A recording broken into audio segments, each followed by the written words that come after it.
중국 진나라의 문인인 반학은 어렸을 때부터 뛰어난 글재주로 신동이라 불렸으며 또한 굉장한 미남이었다고 합니다.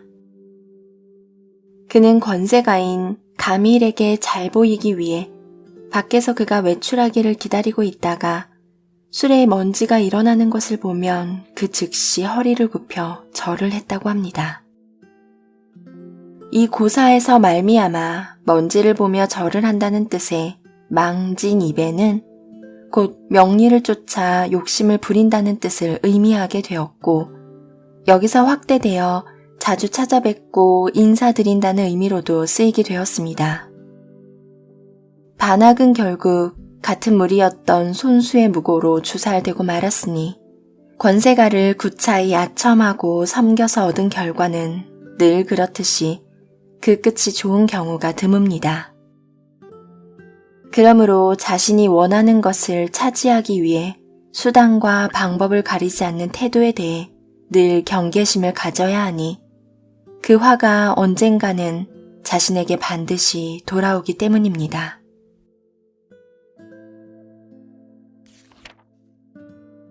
부귀한 집안에서 태어나고 자란 사람은 그 욕심을 부림이 사나운 불길과 같고 권세를 향함이 매서운 불꽃과 같다.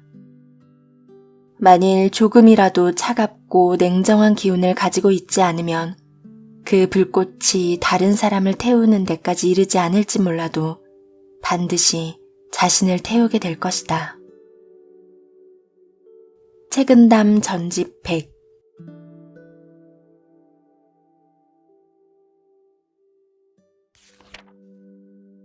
전국시대 제나라 선왕 때의 일이다.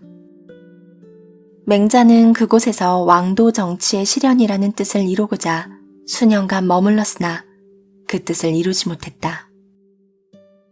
이제 저는 제 고향으로 돌아가려고 합니다. 맹자의 말에 선왕은 깜짝 놀라며 말했다. 아니, 무슨 불편한 일이라도 있는 것입니까? 부디 떠나지 마시고 제 곁에 오랫동안 머물러 주십시오. 그러하면 높은 복록을 공에게 주겠소이다. 제가 주장한 왕도 정치가 받아들여지지 않는데도 복록 때문에 농단할 생각은 없습니다. 아니, 농단이라뇨? 맹자는 선왕에게 농단에 얽힌 이야기를 들려주었다. 옛날의 시장은 단순히 물건과 물건을 교환하는 곳이었습니다. 그런데 한 교활한 사내가 나타나 시장이 잘 보이는 높은 언덕에 올라가 좌우를 살피면서 시장의 이익을 독점하였습니다. 그러자 사람들은 모두 그 사내의 비열한 수법을 천하게 여겼습니다. 이 소식을 들은 관리들은 그에게 세금을 거두기로 했습니다. 이때부터 장사꾼에게 세금을 거두는 제도가 생겨났습니다. 신 또한 그리 될까 두렵습니다. 이 말을 들은 선왕은 고개를 끄덕이며 맹자를 그의 고향으로 돌려보냈다.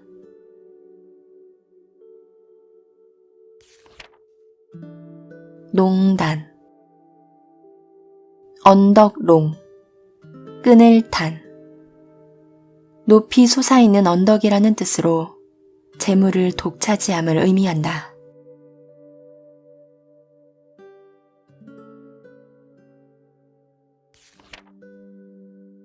강희 58년 옹정 황제가 황위에 오른 지 얼마 안 되었을 때였다. 각 성의 백성들은 돈줄이 끊어지고 양식이 턱없이 부족해 많은 빚을 지고 있었다. 이때 절강성 총독으로 있던 이위가 관원들을 소집하고 대책을 상의했다. 그러나 별다른 방책이 나오지 않고 있었다. 그러자 이위가 말했다. 흠차 대신을 청하지 않으면 황제가 우리를 신임하지 않을 것이고, 그렇다고 흠차 대신이 오면 우리같이 권력이 없는 사람은 간섭하지 못하게 될 것이오. 그러면 빚진 사실이 발각될 수 있으니 우리가 먼저 조정에 올라가서 고합시다. 절강성의 돈과 양식에 대한 관리를 소홀한 지가 오래되었으니 이번에 흠차 대신이 조사하는 기회에 잘 처리하도록 하겠습니다. 흠차 대신이 지방에 내려오는 것이 처음 있는 일이라 일시적으로 요령을 잡을 수 없기에 신이 지방관으로서 협조해 이를 처리하려 하오니 윤호해 주옵소서라고 말이오. 며칠 뒤 이위는 자신의 생일잔치를 연다는 거짓 통문을 돌려 절강성 72개의 관원들을 모두 초대했다. 잔치가 열리고 모두가 음식을 먹고 있을 때 그는 모든 관원들을 밀실로 불러 모아놓고 이렇게 말했다. 조정에서 파견한 흠차 대신이 곧 와서 조사를 벌일 것이오. 여러분은 빚진 것이 있으면 나에게 절대로 거짓말을 해서는 안 됩니다. 내가 여러분을 구해낼 수 있습니다. 만약 여러분이 내 말을 듣지 않는다면 조사에 문제가 들어갈 시 잡아 가둘 자는 가두고 죽일 자는 죽임을 당할 것입니다. 그때 내가 여러분에게 기회를 주지 않았다고 원망은 하지 마시오. 이위의 말을 들은 지방 관원들은 두려움에 떨며 이구동성으로 대답했다. 총독님의 말씀을 듣겠습니다. 이위는 그들에게 내려가서 빚이 얼마나 되건 간에 사실 그대로 책에 적어서 올려보내야 한다고 타일렀다. 옹정 황제는 이위의 제안을 받아들이고 후부상서 팽류신을 절강성에 파견해 조사하게 했다. 당시 팽류신은 강남 여러 성을 돌면서 이미 조사를 진행하던 중이었다. 그는 워낙 세심하고 바르게 조사를 잘해서 누구도 간섭할 수 없었다. 그리하여 수많은 지방 관원들은 그에게 꼬리를 잡혔고 그들을 조정에 보고해 죄행에 따라 처벌됐다. 그러자 지방의 인심이 흉흉해지고 원성이 끊이지 않았다. 팽류신이 절강에 오자 이위는 연회를 베풀어 그를 대접했다. 술이 몇 순배 돌자 이위가 한탄하며 말했다. 일을 하는 데 있어 나는 지금까지 고집을 부리곤 했습니다. 나는 성질이 급해 남들과 쟁론하기 좋아하여 황제로부터 여러 차례 비판을 받았습니다. 이번에도 흠차와 함께 일을 할 때에도 제가 고집을 부리지 말아야 할 텐데 어떻게 하면 고집을 부리지 않을지 잘 모르겠습니다. 그러자 팽류신이 제안을 했다. 그럼 이렇게 해봅시다. 우리가 나누어서 현으로 내려가 조사하는 게 어떻겠습니까? 좋습니다. 그럼 절강의 각 주연의 이름들을 적은 종이를 접시에 올려놓고 각각 절반씩 갖는 건 어떨까요? 그럽시다. 팽유씨는 이위가 간계를 써서 종이에 적은 명단에 몰래 다른 표시를 해놓은 사실을 모르고 흔쾌히 수락했다. 그렇게 이위는 빚진 자들의 명단을 챙기고 팽유씨는 별 문제가 없는 사람들의 명단을 갖게 되었던 것이다. 며칠 뒤 팽유씨는 거짓 없이 바르게 조사에 임했다. 그러나 이미 이위가 몰래 손을 써놓은 까닭에 아무 문제점이 발견되지 않았다. 조사를 진행할 때 빚이 있는 지역에서 가능한 한 문제가 드러나지 않도록 발빠르게 일을 처리하도록 이위가 지시를 해놓았기 때문이다. 조사를 마친 이위와 팽유신이 다시 자리를 같이 하게 되었다. 어떠했습니까? 각 고을에 빚이 있지는 않던가요? 이위가 먼저 물었다. 그의 질문에 팽유신은 없었노라고 대답했다. 이위는 짐짓 기뻐하며 말했다. 축하드립니다. 제가 조사한 지역에도 아무 문제가 없었습니다. 이리하여 두 사람은 기쁜 마음으로 조정에 올라가 절강에는 빚이 없다고 보고했다. 이에 옹정황후는 크게 기뻐하며 이위를 치하했다. 남들은 모두 조사하는 과정에서 시끄러운 일들이 많았다는데 유독 이위가 조사한 고을에서는 아무 일이 없었다니 보건대 이위는 확실히 수완이 있도다. 황제는 이위에게 태자태보의 벼슬을 주고 큰 상을 내렸다. 뿐만 아니라 절강성의 각급 관원들도 각각 한 직급씩 직위를 올려주었다. 이위의 수하 관원들은 감탄을 금치 못했다.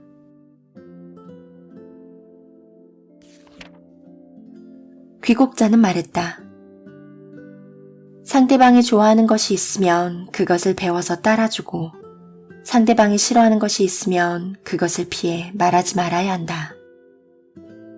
그래서 은밀하게 모략을 구사해 드러내놓고 승리를 취하는 것이다. 이 말은 바로 남이 모르는 수단을 써서 공개적으로 이익을 얻는다는 뜻인데 이위가 흠차 대신에 콧대를 움켜쥐고 써먹은 모략이 바로 이것이었다. 귀국자, 모려에서.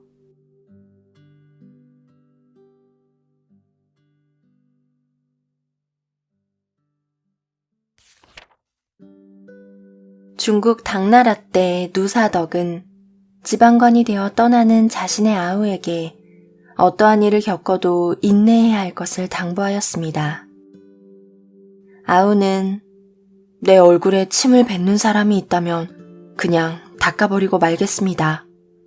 라고 하며 자신의 마음가짐에 대해 말했습니다. 그러자 누사덕은 이렇게 말했습니다. 그렇게 하지 말아라. 네가 침을 닦아내버리면 그 사람의 노여움을 더욱 거스르게 하는 것이니 그냥 자연스럽게 마르도록 놔두어야 한다. 참으로 훌륭한 동생과 그보다 더 뛰어난 형의 대화가 아닐 수 없습니다. 송나라 시인인 소식은 이 고사를 시로지어 얼굴에 침 뱉거든 굳이 닦지 말 것이며 사타구니 밑으로 지나가라거든 몸 구부려 갈 뿐이네 라는 시를 지었다고 합니다. 더러워서 피하는 것이지 무서워서 피하는 것이 아니라 생각하면 그리 억울할 것도 수치스러울 것도 없습니다. 그저 이 상황이 지나가기만을 조용히 기다리면 되는 것입니다.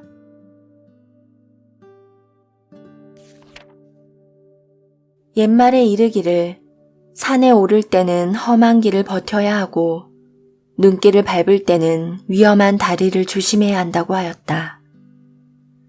이 인내라는 한 글자는 참으로 큰 의미가 있다. 산길과 같이 기울고 험악한 인정과 눈 덮인 다리와 같은 세도에서 인내의 마음가짐을 붙잡고 가지 않는다면 어찌 몇 번이고 가시덤불과 구덩이에 빠지지 않을 수 있겠는가? 책은담 전집 180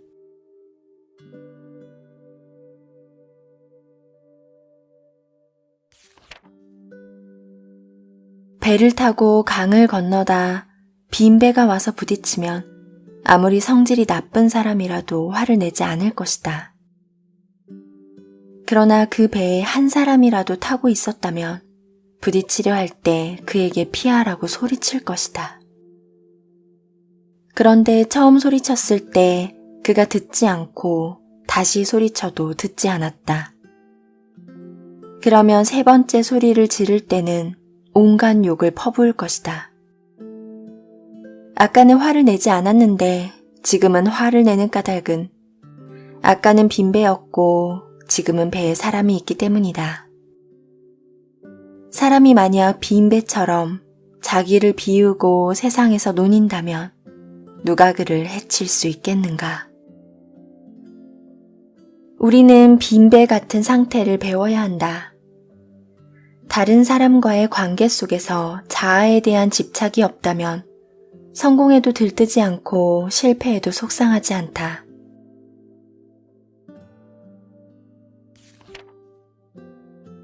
장자가 산속을 가다가 가지와 잎이 무성한 나무 한 그루를 보았다. 벌목꾼이 나무 곁에서 쉬고 있었는데 이 나무를 베지 않았다. 장자가 그 까닭을 묻자 벌목꾼이 말했다. 이 나무는 쓸모가 없소.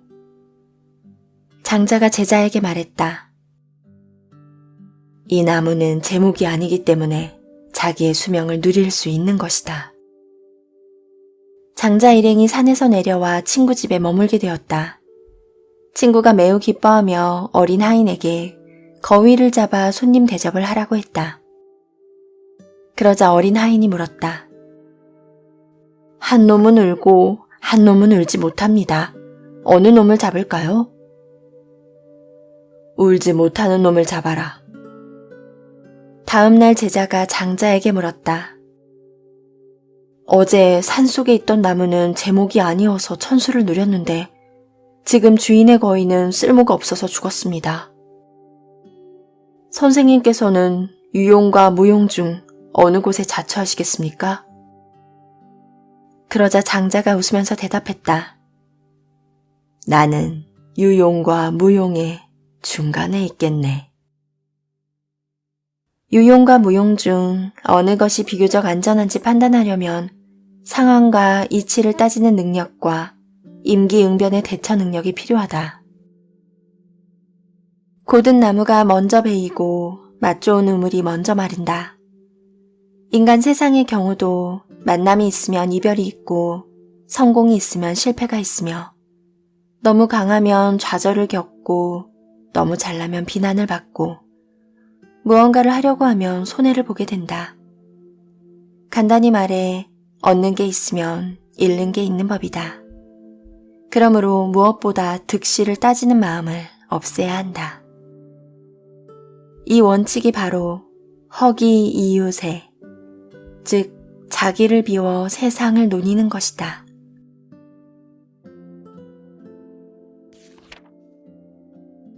임금과 함께 지내는 것은 매우 어려운 도전이다.